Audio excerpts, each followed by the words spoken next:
Hay una imagen que México guarda con cariño. Un hombre con traje de suit, sombrero de ala ancha, cadena de oro hasta las rodillas y una sonrisa que parece capaz de detener el tiempo. Lo ves y ya sabes quién es. Ya sabes que vas a reír. Ya sabes que ese hombre tiene algo que los demás no tienen. Algo que no se aprende, ni se compra, ni se hereda. Un don. Esa imagen ha vivido durante décadas en los carteles, en las películas de la madrugada, en los recuerdos de abuelas que todavía lo nombran con una ternura que bordea el amor. Germán Valdés, Tintán.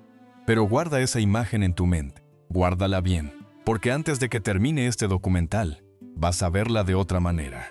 Vas a preguntarte cuánto de esa sonrisa era real, cuánto de ese baile era alegría, y cuánto era el único idioma que este hombre encontró para sobrevivir. Vas a preguntarte si alguna vez lo conocimos de verdad, o si solo conocimos al personaje que él mismo construyó, para que no lo viéramos a él.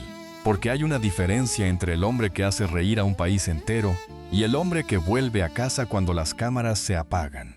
Hay cosas que nadie te contó de Tintán. Cosas que su familia prefirió enterrar junto a él en 1970. Cosas que sus contemporáneos sabían, pero callaban, porque así funcionaba la industria del entretenimiento en el México de entonces. Sonríes, cobras y guardas silencio. Cosas que están en los registros, en las entrevistas que nadie volvió a ver, en los testimonios de personas que lo conocieron en los momentos en que no estaba actuando. Eso es lo que vas a descubrir aquí. La infancia que lo marcó para siempre y que él nunca dejó de llevar encima, aunque pareciera que bailaba sin peso. El ascenso que fue mucho más oscuro de lo que los libros de historia del cine mexicano quieren reconocer. La enfermedad que lo fue consumiendo, mientras el público seguía aplaudiendo sin saber que el hombre que aplaudían ya estaba despidiéndose. Y el legado roto, el dinero que se evaporó, los hijos que quedaron con las manos vacías y una pregunta sin respuesta sobre qué pasó con todo lo que construyó. La verdad te va a sorprender. Así que quédate hasta el final y descubre toda la verdad si eres fan de Tintán y te apasionan las historias que se esconden detrás de los grandes íconos del espectáculo mexicano. Antes de empezar, te voy a decir cuáles son las 4 cosas que vas a descubrir en este documental. Primera, la infancia en Ciudad Juárez que nadie cuenta. La frontera como herida abierta. La pobreza que lo formó y el desarraigo que jamás se curó. Segunda, lo que pasó detrás de las cámaras durante los años de oro. Los pactos, las presiones, el control que otros ejercieron sobre su carrera y el precio silencioso que pagó por cada carcajada. Tercera, la enfermedad. El cáncer de páncreas que Tintán supo que tenía mucho antes de que el público lo sospechara. La decisión de seguir actuando. La decisión de no decirlo. Cuarta, lo que quedó después, los hijos, el dinero que desapareció, el legado disputado y la pregunta que su familia nunca ha podido responder del todo. Empecemos desde el principio. Hay ciudades que te forman y hay ciudades que te rompen. Ciudad Juárez, a principios del siglo XX, era las dos cosas al mismo tiempo. Cuando Germán Genard Soprios Gómez Valdés Castillo nació el 19 de septiembre de 1915 en la Ciudad de México, nadie habría apostado un centavo por su futuro. Su padre Germán Valdés Sánchez era un trabajador de recursos limitados que encontró en la frontera norte una promesa que tardó en cumplirse. La familia se mudó a Ciudad Juárez cuando Germán era todavía un niño pequeño, con los huesos sin terminar de formar y los ojos muy abiertos ante un mundo que no se parecía en nada a lo que los adultos describían como oportunidad. Ciudad Juárez en los años 20 y 30 del siglo pasado era un lugar extraño y fascinante y peligroso. Estaba pegada al Paso, a Texas, a los Estados Unidos, a ese otro mundo que se veía desde la orilla del río Bravo, con una mezcla de ambición y miedo que los fronterizos conocen muy bien. Era una ciudad de tránsito, de mezclas, de gente que había llegado de algún lado y todavía no sabía si se iba a quedar. Los negocios abrían y cerraban. Los trabajos aparecían y desaparecían. Y en medio de esa inestabilidad permanente, un niño como Germán aprendió muy pronto una lección que le iba a durar toda la vida. Que para sobrevivir en un lugar donde nadie te pertenece, tienes que hacerte notar. Tienes que ser el más gracioso, el más atrevido, el que nadie puede ignorar. La pobreza en la frontera tiene un sabor particular. No es la pobreza anónima de las grandes ciudades donde te puedes hundir en el anonimato y nadie te ve bajar. En una ciudad pequeña y fronteriza como era Juárez en esa época, la escasez era visible. Las familias que no tenían suficiente lo sabían todos. Los niños que llegaban al colegio con la ropa heredada y los zapatos rotos, lo sabían todos. Y eso deja una marca que no desaparece, aunque después vengan los trajes de seda y los aplausos. Germán lo sabía, lo vivió. Hay testimonios de personas que lo conocieron en esa etapa, gente del barrio juarense que recordaba a un muchacho delgado, inquieto, con una energía nerviosa que se desbordaba en todas las direcciones. Un chico que hacía reír para que no lo vieran llorar, que imitaba a los adultos, que exageraba los gestos, que convertía cada situación incómoda en un número de comedia, porque esa era la única armadura que tenía disponible. Su madre fue una figura central en esos años. Una mujer que mantuvo a la familia unida con una tenacidad que Germán admiró siempre, aunque pocas veces lo dijo en público con esas palabras, porque los hombres de esa generación, en ese contexto, no hablaban de sus madres como fuente de fortaleza emocional. Hablaban de ellas desde la devoción, sí, pero desde una devoción que también tenía algo de deuda imposible de saldar. Y el padre es la figura que más silencio genera cuando se habla de Tintán. Germán Valdés padre fue un hombre que amó a su familia a su manera, que es la manera más complicada de amar porque deja mucho espacio para la interpretación. Trabajó, proveyó lo que pudo, pero también fue un hombre de su tiempo y de su lugar, con todo lo que eso implica en términos de distancia emocional, de autoridad que se ejerce desde arriba y nunca desde el costado, de amor que se demuestra con presencia física, pero que rara vez se dice con palabras. Germán creció mirando a ese hombre desde una distancia que nunca acabó de cerrarse del todo. Y hay quienes dicen, los que lo conocieron de verdad, que parte del personaje del Pachuco que Tintán construyó décadas después fue una respuesta a ese padre. Una manera de ser todo lo que el padre no fue. Desenfadado donde el padre era serio. Cálido donde el padre era distante. Libre donde el padre estaba atrapado. El Pachuco como terapia. El Pachuco como venganza suave y sin sangre. Para entender lo que Tintán construyó, tienes que entender lo que era ser Pachuco en los años 40. Y para entender eso, tienes que entender lo que estaba pasando en la frontera México-Estados Unidos durante esa época. Los años 40 llegaron con la Segunda Guerra Mundial en el horizonte y con una tensión racial en las ciudades del suroeste estadounidense que estaba a punto de estallar. Los jóvenes mexicoamericanos, los hijos de migrantes que habían crecido entre dos idiomas y dos culturas sin pertenecer, del todo a ninguna, habían desarrollado una identidad propia que incomodaba a los dos lados de la frontera. Los angloamericanos los veían como extranjeros. Los mexicanos del interior los veían como traidores o imitadores ridículos. Y ellos, los pachucos, respondieron con la única arma que tenían, el estilo. El sud-sud era eso. Un uniforme de batalla que no mataba a nadie, pero declaraba una cosa muy clara. Existo, ocupo espacio, tengo dignidad aunque tú no quieras dármela. Los pantalones de tiro alto, las solapas exageradas, el sombrero de ala ancha, la cadena larga. Todo eso era provocación y era afirmación al mismo tiempo. Y él caló. El idioma pachuco, una mezcla de español mexicano, inglés americano y términos inventados que creaban una lengua que solo los iniciados entendían. Una lengua clandestina, un código secreto, una manera de hablar que dejaba fuera a quien no pertenecía al grupo. Germán Valdés vivió todo eso. Lo respiró en Ciudad Juárez, en la frontera, en los años en que la identidad pachuca se estaba formando. Y cuando llegó el momento de construir un personaje artístico, no tuvo que inventar nada.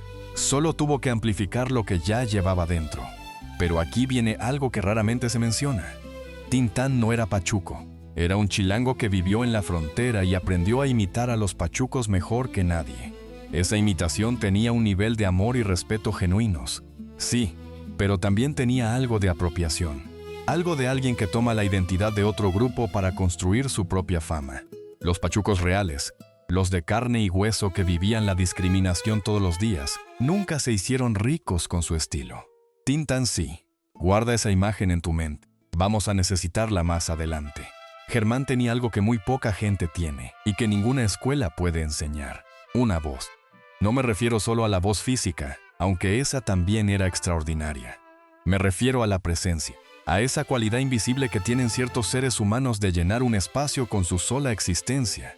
de hacer que todo el mundo en una habitación quiera escucharlos, de crear una tensión magnética que no requiere esfuerzo aparente.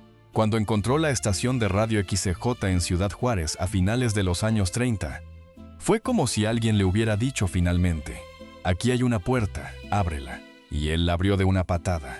Trabajar en radio en esa época era un oficio de improvisación constante. No había guiones perfeccionados ni producción sofisticada. Había un micrófono, una cabina y una persona que tenía que mantener la atención de oyentes invisibles durante horas. Eso exigía algo muy específico: la capacidad de reinventarse en tiempo real, de leer el humor del momento, de pasar de la seriedad a la comedia y de vuelta sin que la audiencia notara la costura. Germán aprendió todo eso en la XCJ. Aprendió que la risa es una herramienta de comunicación más poderosa que cualquier discurso. Aprendió que la gente perdona casi todo a quien la hace reír. Y aprendió algo más oscuro y más importante: que el entretenimiento puede ser una forma de control. Quien controla la risa de la multitud tiene poder sobre ella. Esa lección la aplicó toda su vida, y también la padecería toda su vida, cuando otros la aplicaron sobre él. Pero espera, porque hay algo en la historia del ascenso de Tintán que los libros de cine mexicano nunca cuentan. Un personaje que apareció en su vida en los primeros años de su carrera, y que ejerció sobre él un control que Germán nunca pudo sacudirse del todo. Lo vamos a descubrir en unos minutos. El salto de Ciudad Juárez a la capital fue más que un viaje en tren. Fue una transformación. El México de finales de los 40 era un país en ebullición. El sexenio de Ávila Camacho había navegado los años de guerra con una habilidad que sorprendió a muchos, y el país estaba saliendo de ese periodo con una industria que crecía, con una clase media que empezaba a formarse, con una cultura popular que buscaba desesperadamente sus propios héroes. El cine. Las salas de cine en la Ciudad de México llenaban todas las noches con familias que pagaban lo que no tenían para ver durante 1 hora y media algo que se pareciera a la vida que querían tener. Y la industria cinematográfica mexicana estaba en un momento dorado, un momento que no había existido antes y que no volvería a existir de la misma manera. En ese contexto llegó Germán Valdés a la capital, con su traje pachuco, su mezcla de español y inglés, su energía desbordante y su disposición a trabajar en cualquier cosa que lo pusiera, frente a una cámara o un micrófono. No fue fácil. Nadie en la Ciudad de México esperaba al pachuco fronterizo. La industria tenía sus propios códigos, sus propias reglas no escritas, sus propias jerarquías. Había actores establecidos, directores que controlaban qué películas se hacían y con quién, productores que decidían quién existía y quién no en el Star System del cine nacional. Germán tuvo que abrirse paso a punta de talento y de carisma, y lo hizo, pero al precio de aceptar ciertas condiciones que más tarde lamentaría. El hombre que lo descubrió, o más precisamente el hombre que lo convirtió en lo que el público conoció, fue Gilberto Martínez Solares. Director, productor de facto dentro de sus proyectos, arquitecto en gran medida del personaje de Tintán, tal como el mundo lo conoció.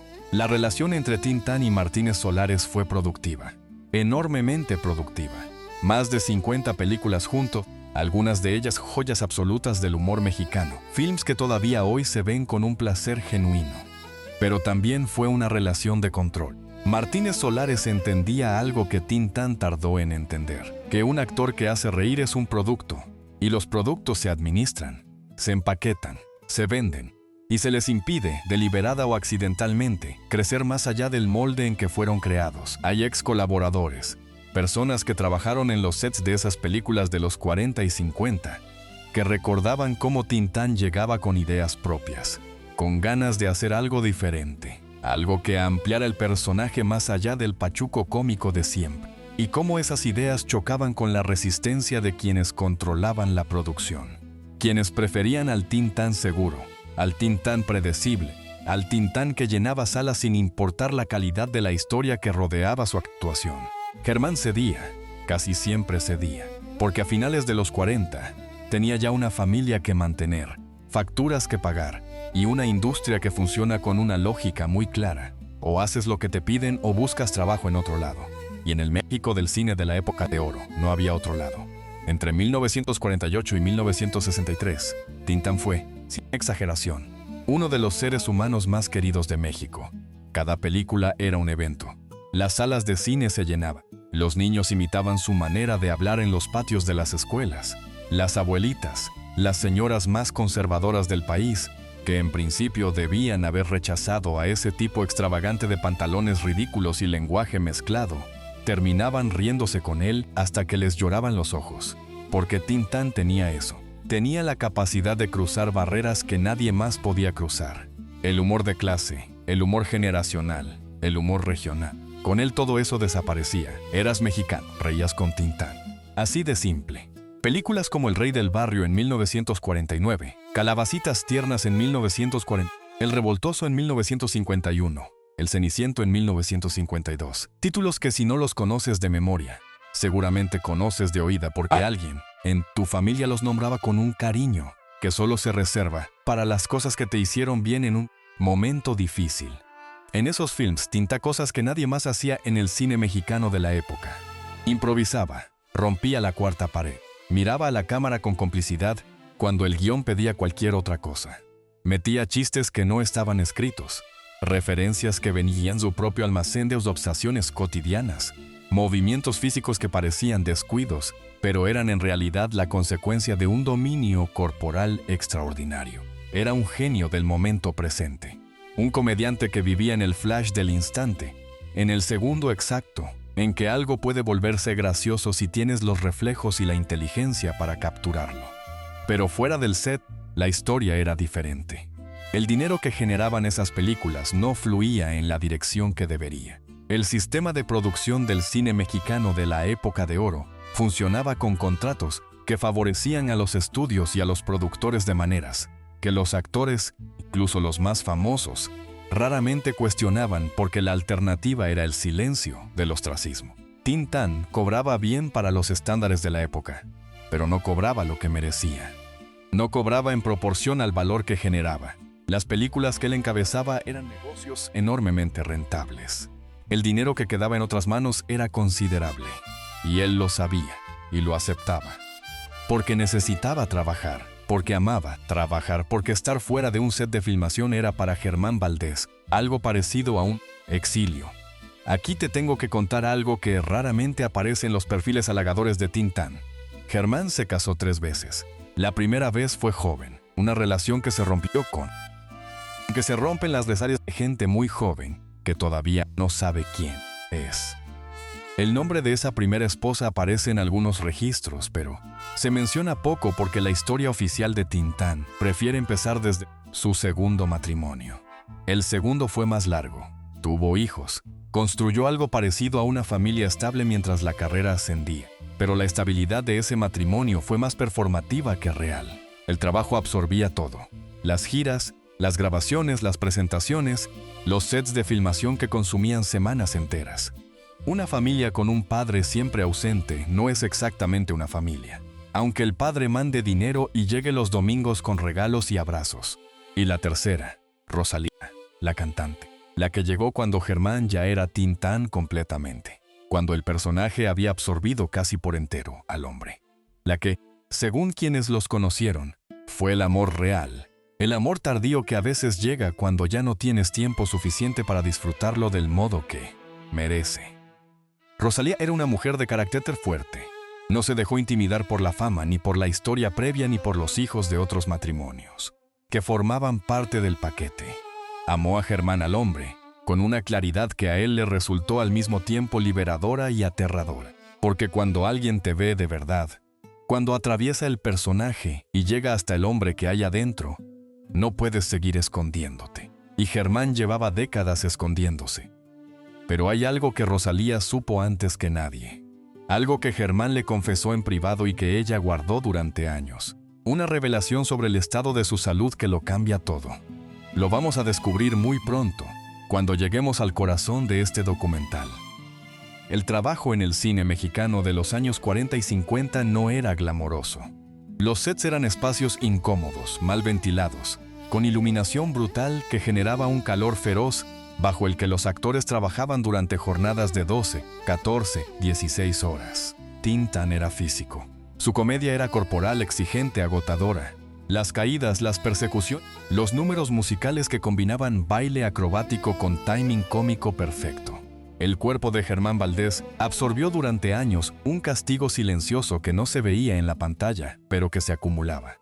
A esto se sumaba otro factor que nadie discutía abiertamente en esa época, pero que todos sabían. El alcohol era parte del paisaje de la industria del entretenimiento mexicano. Las fiestas de estudios, las celebraciones de estrenos, los encuentros sociales entre actores y productores y directores. Todo giraba alrededor de mesas donde el mezcal y el tequila y el brandy circulaban, con una generosidad que nadie cuestionaba.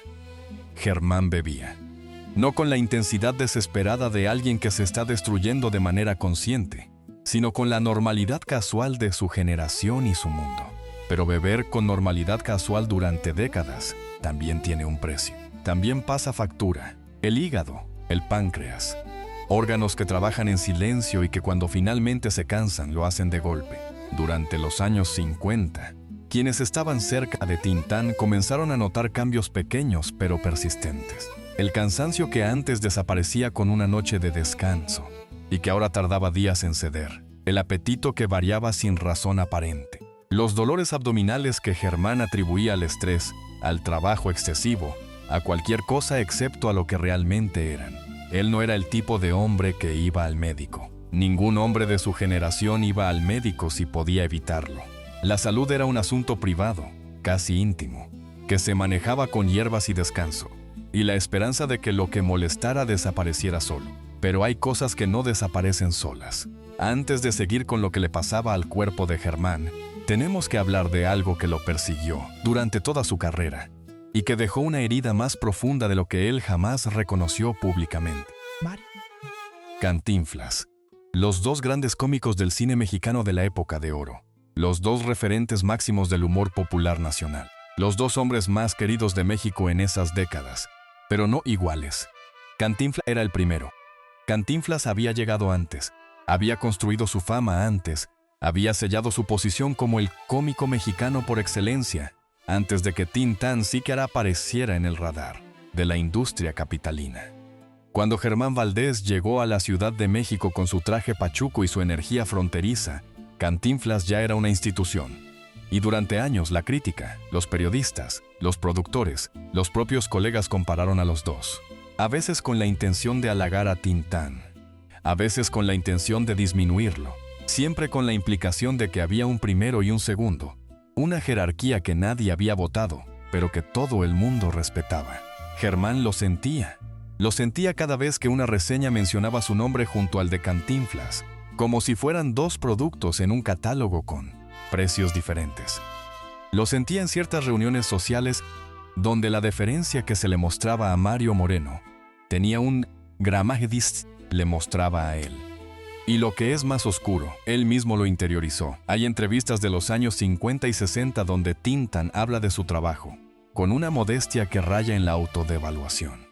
Un hombre que había hecho 100 películas que habían llenado salas en todo el país, hablando de su talento con la actitud de alguien que tiene miedo de que en cualquier momento descubran que en realidad no es tan bueno como dicen.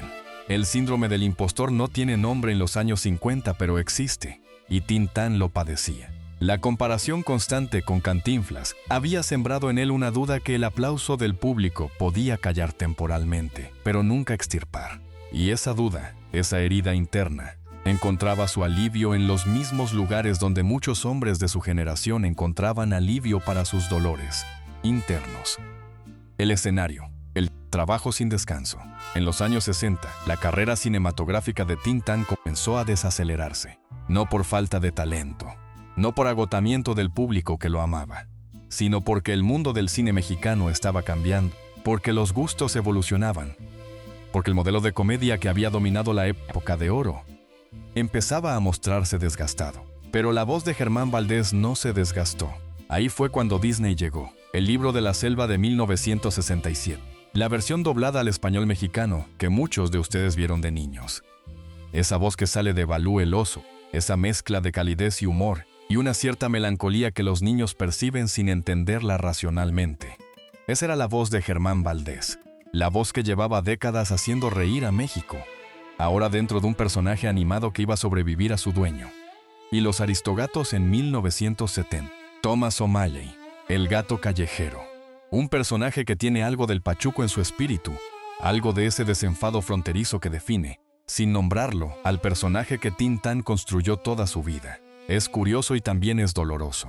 Mientras el cuerpo de Germán Valdés empezaba a fallarle de maneras que él todavía no comprendía del todo. Su voz encontraba una inmortalidad específica en personajes que iban a ser vistos durante generaciones. La voz que sobrevive al hombre. El personaje que permanece cuando el actor ya no puede. Pero en este mismo periodo, mientras doblaba personajes para Disney y aparecía en pantalla con una energía que el público todavía aplaudía, algo estaba pasando dentro del cuerpo de Germán Valdés. Algo que los médicos ya podían ver en las pruebas, pero que él decidió ocultar. Una decisión que iba a definir sus últimos años de una manera que ninguno de sus fans habría imaginado. Lo vamos a descubrir ahora mismo. El páncreas es un órgano traicionero. Está escondido detrás del estómago, contra la columna vertebral, en un lugar que es casi imposible de palpar desde afuera.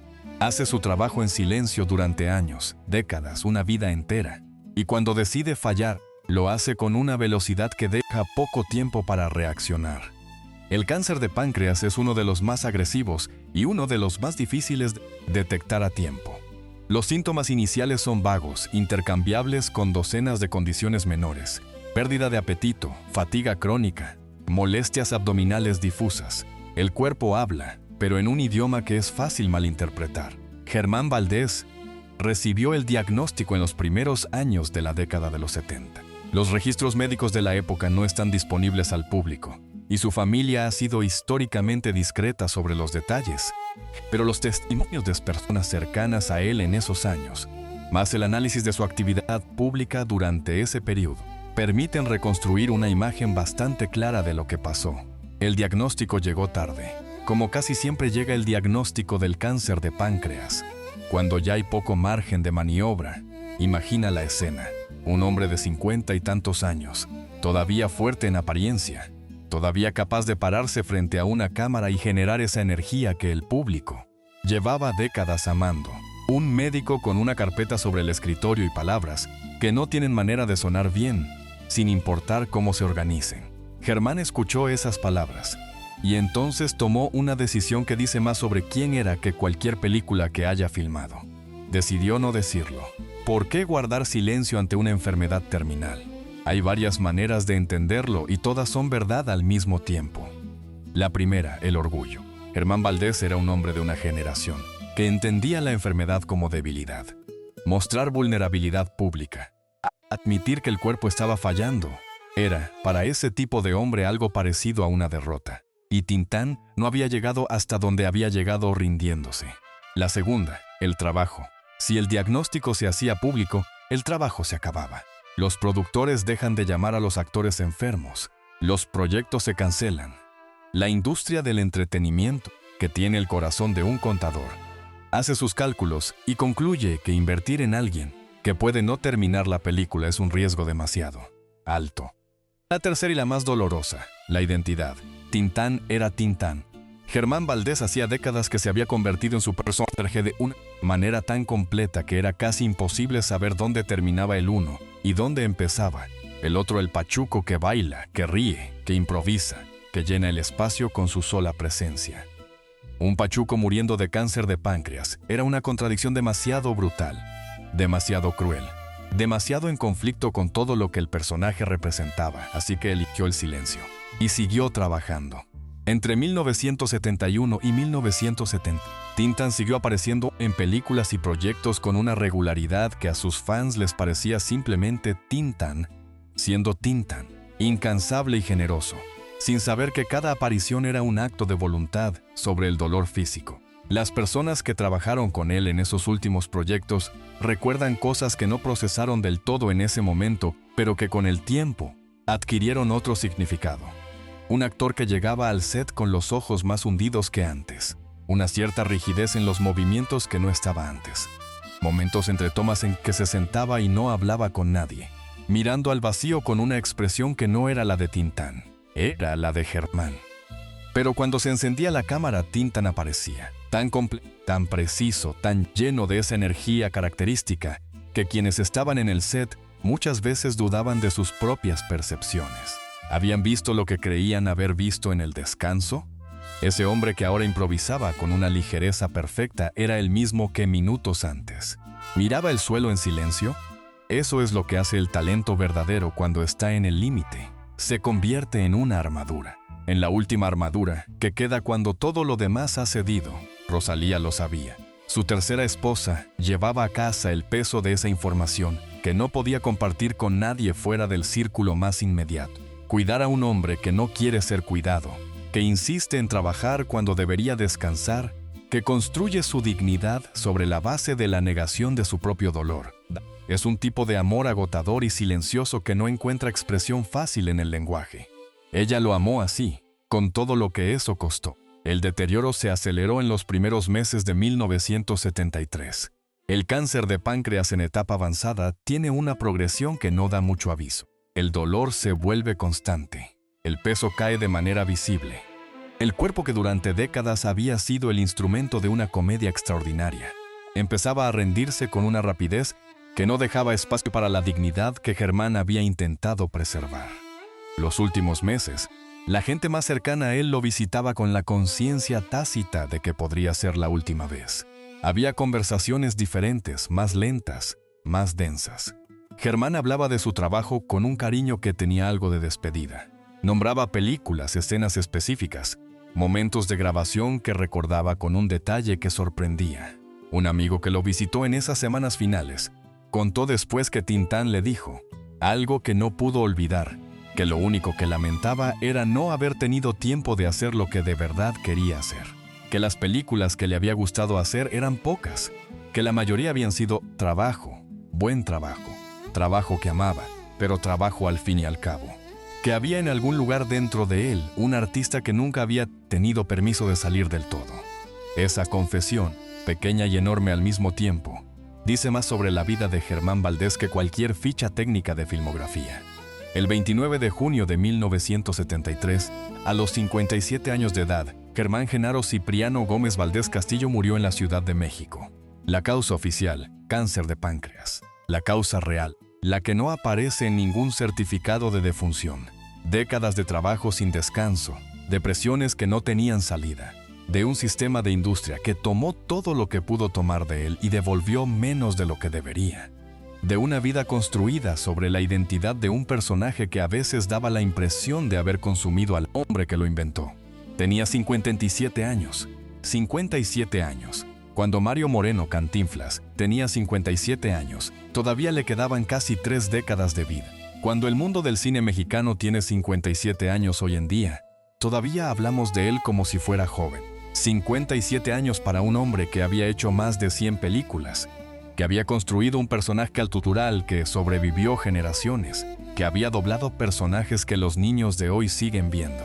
57 años es muy poco. Cuando Tin-Tan murió, dejó 6 hijos, 6 personas que habían crecido con el privilegio extraño y difícil de ser hijos de un ícono popular, que habían aprendido desde pequeños a compartir a su padre con todo un país, a entender que papá pertenecía a México de una manera que hacía que el tiempo que les quedara a ellos fuera siempre un resto, una fracción, un después de. Eso tiene un costo emocional que no se salda con aplausos ni con estatuas en la vía pública. Los hijos de Tin-Tan han hablado en diversas ocasiones a lo largo de los años sobre la figura de su padre, con una mezcla de orgullo y tristeza que cualquiera que haya perdido a alguien demasiado pronto reconoce inmediatamente. El orgullo por el legado, por la manera en que México lo recuerda y lo sigue queriendo. La tristeza por el hombre que estuvo ahí, pero que al mismo tiempo no estuvo del todo, que pertenecía a un personaje que se llevaba el espacio antes de que el padre tuviera oportunidad de ocuparlo. Germán Valdés Rubalcaba, uno de sus hijos, siguió sus pasos en el mundo del entretenimiento. Es inevitable. Cuando creces en ese ambiente con esa herencia, el mundo del espectáculo es el mundo familiar. Y cargar con el apellido de Tin-Tan en la industria del entretenimiento mexicano es una bendición y una condena al mismo tiempo. Las puertas se abren más fácil, pero el estándar que tienes que alcanzar está siempre fuera de tu control porque lo puso. alguien que no puede superar, solo acompañar desde la distancia de una generación. Y el dinero, hay que hablar del dinero. Tin Tan fue, durante los años de mayor actividad, uno de los actores más taquilleros del cine mexicano. Sus películas generaban ingresos considerables. Él cobraba. Vivía bien para los estándares de la clase media alta mexicana de la época. Podía permitirse ciertas comodidades. Pero la acumulación de riqueza real, la que construye un patrimonio que se transmite de generación en generación, esa nunca llegó. Los contratos de la época de oro no estaban diseñados para enriquecer a los actores. Los derechos de las películas, los ingresos de las televisiones que durante décadas emitieron y siguen emitiendo su trabajo, los beneficios del doblaje de Disney que sigue vendiéndose, mucho de eso fluyó hacia otras manos. Sus hijos heredaron el nombre, el cariño de un país, y muy poco dinero. Esa es una de las heridas invisibles del sistema de entretenimiento de mediados del siglo XX en México. La manera en que explotó el talento de toda una generación de artistas que no tenían la educación legal, ni el poder de negociación para proteger lo que creaban, que firmaban lo que les ponían delante porque la alternativa era no trabajar, que construyeron el patrimonio cultural de una nación y murieron relativamente pobres. Tin Tan no fue el único, pero en su caso, la distancia entre el valor que generó y lo que quedó en sus manos es particularmente dolorosa porque el número es enorme. 100 películas, personajes de Disney que se siguen viendo, un legado cultural que México celebra con estatuas y homenajes y retrospectivas, y unos hijos que tuvieron que construir sus propias vidas sin red económica. Hay una estatua de Tin Tan en la Ciudad de México. Está en el Parque Hundido, y quienes pasan junto a ella la miran con el cariño que se le tiene a algo familiar, a algo que ha estado ahí siempre, aunque en realidad llevan ahí menos tiempo de lo que parece. Los turistas se fotografían. Los capitalinos la señalan con orgullo a los visitantes que no la conocen. La estatua sonríe. Tiene el traje pachuco, el sombrero. Es Tin Tan congelado en el momento más reconocible, más popular, más seguro de sí mismo. La estatua no muestra al hombre que murió a los 57 años, con el cuerpo destruido por una enfermedad que eligió no nombrar en público. La estatua no muestra al hombre que firmó contratos que lo despojaron de gran parte del valor de su trabajo. La estatua no muestra al padre ausente, ni al esposo de 3 matrimonios, ni al artista que confesó en sus últimas semanas que nunca había podido hacer del todo lo que quería hacer. Las estatuas no muestran eso. Las estatuas muestran el mito. Y los mitos están hechos de lo que queremos que sea verdad, no de lo que fue. Germán Valdés fue real, mucho más real y mucho más complejo que el personaje que lleva su nombre artístico. Fue un niño pobre en la frontera que aprendió a usar la risa como instrumento de supervivencia. Un hombre que amó su trabajo con una intensidad que rozó la adicción. Un artista que dio más de lo que recibió a una industria que supo aprovecharse de su amor por lo que hacía. Un padre que quiso estar y no siempre pudo. Un paciente que supo que se moría y eligió seguir trabajando porque el escenario era el único lugar donde el dolor tenía que esperar fuera. El México de los años 40 y 50 habría producido a Tin Tan sin la pobreza fronteriza que lo formó? Probablemente no. El sistema de producción cinematográfica de la época de oro habría existido sin la docilidad forzada de actores que no tenían alternativa real? Definitivamente no. Las generaciones que se criaron con sus películas habrían reído con tanta libertad si hubieran sabido lo que costó producir es risa. La incomodidad es el punto. Hay algo profundamente irónico en el hecho de que la voz de Tin Tan viva hoy, décadas después de su muerte, dentro de personajes animados que nadie asocia con Germán Valdés, a menos que lo busques específicamente. Balú, Thomas O'Malley. Los niños de hoy ven esas películas, escuchan esas voces, ríen con esas voces, y no saben que detrás de esas palabras, detrás de ese timbre específico que tiene algo de frontera y algo de pachuco, y algo de un México que ya no existe, hay un hombre que murió en 1973 a los 57 años con muchas deudas pendientes, económicas, emocionales, artísticas. Una voz que sobrevivió al cuerpo que la producía. Una risa que siguió viajando después de que el hombre que la inventó dejó de poder reír. Eso tiene una belleza específica y melancólica que dice algo sobre la naturaleza del arte, sobre por qué hacemos lo que hacemos, sobre si el objetivo final del trabajo creativo es la gloria en vida o algo más difuso y más duradero. Pero también tiene una oscuridad, porque la empresa que posee esa voz, que la vende en cada reemisión de esas películas, que la incluye en cada plataforma de streaming y en cada edición especial de aniversario, esa empresa no es la familia Valdés. Los hijos de Tintán no reciben regalías por la voz de su padre cada vez que un niño en México ve el libro de la selva y se ríe con Balú. Así funciona el mundo. Así ha funcionado siempre. Pero que funcione así no significa que sea justo. Cada cierto tiempo, México hace un homenaje a Tintán. Hay retrospectivas en la Cineteca. Hay ciclos de cine en plataformas digitales. Hay artículos de periodistas culturales que redescubren su relevancia y la proclaman con el entusiasmo de quien siente que está diciendo algo original. Hay memes, hay GIFs, hay capturas de sus películas que circulan en redes sociales con el mismo cariño de siempre. Y todo eso está bien. Todo eso es genuino. México quiere a Tintán y ese cariño es real y merece existir. Pero hay una pregunta que raramente aparece en esas retrospectivas y en esos homenajes.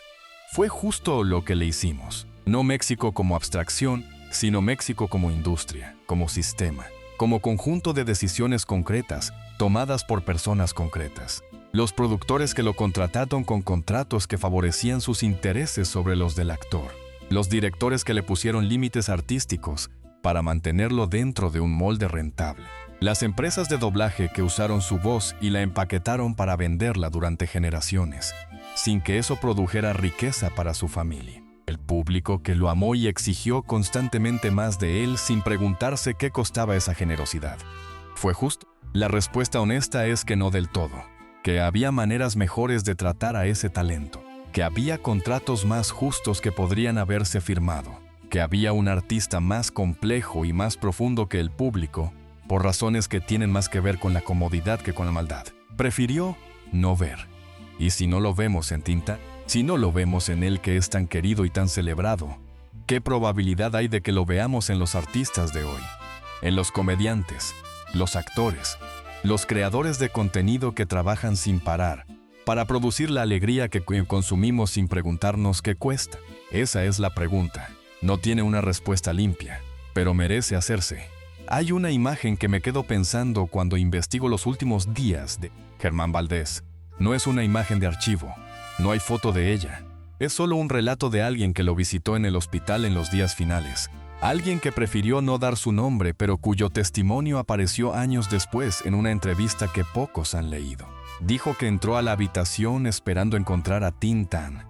Esperaba el humor, la broma, la manera en que Germán siempre había transformado la incomodidad en comedia. Esperaba al Pachuco incluso en la cama de hospital, pero se encontró con Germán, un hombre mayor, delgado, con los ojos que miraban hacia un punto que estaba más allá de la pared, pero también más cerca que cualquier cosa en esa habitación.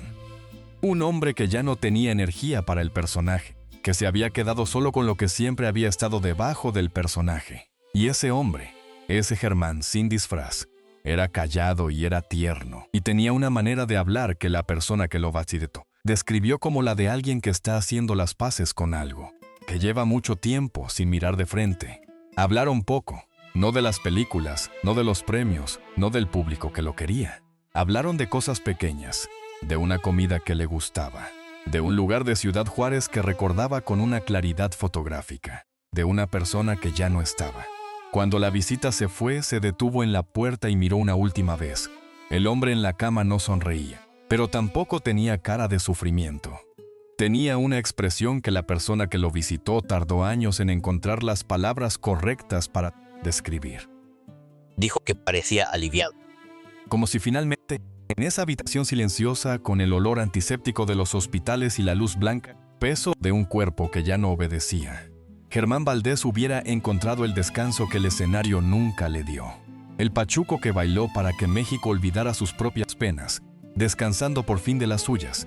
Tintán fue grande. Genuinamente grande. No hay manera de ver sus mejores películas sin entender que había ahí dentro algo que va más allá de la técnica, más allá del oficio, más allá incluso del talento innato. Había una humanidad específica que se comunicaba a través de la risa con una honestidad que pocos artistas de cualquier época han logrado. La gente que ríe contigo te está dando algo muy íntimo, te está bajando la guardia, te está diciendo que por el tiempo que dura esa risa, Confían en ti lo suficiente como para ser vulnerables. Germán Valdés supo ganarse esa confianza de millones de personas durante décadas. Eso es real e irreemplazable. Pero la pregunta que te dejo, la que creo que merece más reflexión que cualquier estatua o retrospectiva, es esta. ¿Qué significa amar a un artista? ¿Significa consumir su trabajo con placer y gratitud? ¿O significa también preguntarse, de vez en cuando, qué está pagando esa persona por producir lo que te da placer? ¿Qué está sacrificando? ¿Qué le estamos pidiendo cuando pedimos más y más y más de alguien cuya identidad pública se ha convertido en un producto que sirve a nuestras necesidades antes que a las suyas? Tin Tan murió a los 57 años con el cuerpo destruido por una enfermedad que no quiso nombrar porque nombrarla habría roto el espejo en que México se miraba y reía. Eso debería hacernos pensar. Eso debería hacernos sentir algo más que nostalgia. Debería hacernos sentir, por lo menos por un momento, la responsabilidad que viene con el amor que le tenemos a quienes nos hacen reír. Porque la risa tiene un precio, y casi nunca es el público quien lo paga. Germán Genaro Cipriano Gómez Valdés Castillo, Tin Tan, el pachuco que nadie conoció de verdad. Que descanse.